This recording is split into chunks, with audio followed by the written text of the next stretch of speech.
Live streaming is one of the best ways to get more views, grow your audience, and have more influence. But if you're just starting out, it can be so overwhelming because of the fancy cameras and the hard to use software. So in this video, I'm gonna share with you my at-home tips and tricks for live streaming, and make sure to watch to the end because I'm gonna share my favorite software that I am obsessed with right now when it comes to live streaming. You gotta just press record. Hey, I'm Torres with Think Media, and on this channel, we do tech gear reviews, YouTube tips, and live streaming tips just like this. So if you're new here, consider subscribing. So when I'm live streaming at home, I use my phone or I use my desktop computer. And my first tip for you is to level up your lighting. Most of the time, people think they need to invest in an expensive camera, or their web camera is not working right, or their phone isn't working right, but really it's the lighting. So here's my tip for you. Either get your phone and stand in front of your window so you have really great lighting on your face, just that natural lighting coming in. Or you can get a clip-on for your phone, and that allows that if it's dark out or you're filming things at night, that you're able to still have great lighting on your face. And then the last option is what I've invested in, which is some soft boxes that you can move around your room and you can really angle to get the best lighting for your live stream.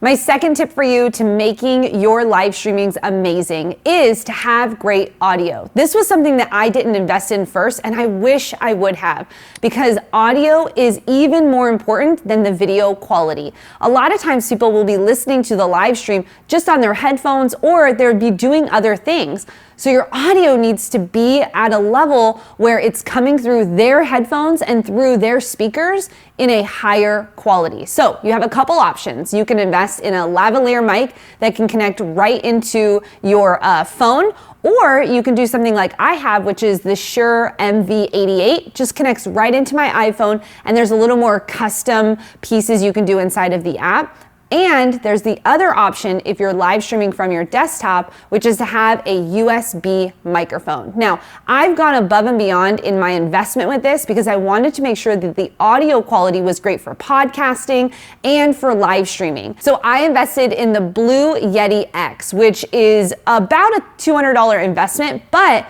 the sound quality is amazing. And by the way, I'm gonna put links to everything down below. So if you're interested in any of the gear that I'm using or any of the gear we're recommending here at Think Media, you can get all of those links down in the description box below. And if you want to check out a video we've done here at Think Media on the Blue Yeti, just click the YouTube card or check out that video in the description box below. Tip number 3 is to fill your frame. Now, right now you're watching me and you can see I'm in the middle of this frame. What happens a lot on live streams, and a way you can level them up when you're just getting started, is to make sure that you're filling your frame properly. So when you're using your phone and you're live streaming, you want to make sure that you are in focus and in the frame. You want to make sure you're looking at the camera and talking to the people. When you're on your desktop and you're using your webcam, you want to make sure that you have the webcam set up properly and make sure that your face is in the center, but that at the top where your hairline is where the top of the frame ends. Yes, I did that with my hands, but that's what I want you to do to make sure that your shot looks pro. And I recommend that you get a tripod if you're live streaming from your phone. That's gonna help you be able to not have to be holding your phone the entire time with your hands, so that you're able to live stream for a longer amount of time and the video isn't shaky, and you can fill the frame before you get started. Tip number 4 is to have dual monitors. Now, this might seem like a crazy investment to do, but it's not that expensive and it will level up your live streams. Right now, I'm using my laptop that I just plug in with an HDMI cable into a monitor. This allows for my webcam to actually be a little bit higher, giving me a better angle, and I have it on a movable arm. This allows me to change the shot. So if I want to be live streaming with one backdrop and then switch it to have a different angle, I have that capability, and it's allowing for me to have more diversity in my live streams. Having the dual monitor also allows you to have your notes up as well as the software that you need for live streaming. So I have tip number 5 and a bonus tip coming up for you in just a second. But if you're getting value out of this video, why don't you hit that like button? And I'd love to know, are you currently live streaming? And if you are you using your phone or a desktop? Let me know in the comment section below.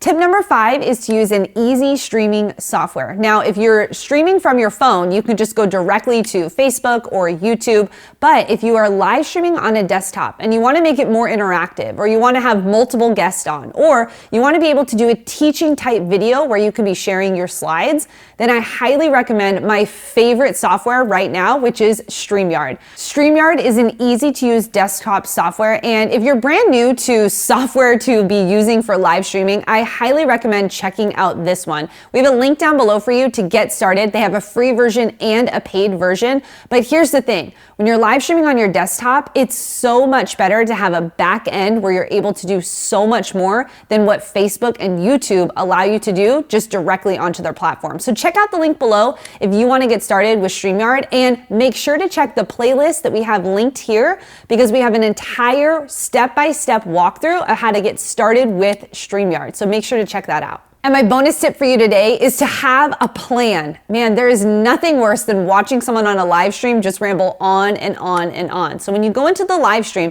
make sure you know what your topic is. Make sure you have your points listed out, and make sure you know where you want to send that audience next. Do they need to go to your website or watch another video? Just make sure you have a plan before you get into your live stream. And if you want to see how we do our live streaming outlines here at Think Media, just click the video that's on the screen right now. It'll walk you step by step through how we create our outlines, and it'll help you get more views, more reach, and have peace of mind on your next live stream. Thanks for watching, and I'll catch you on the next video. Bye.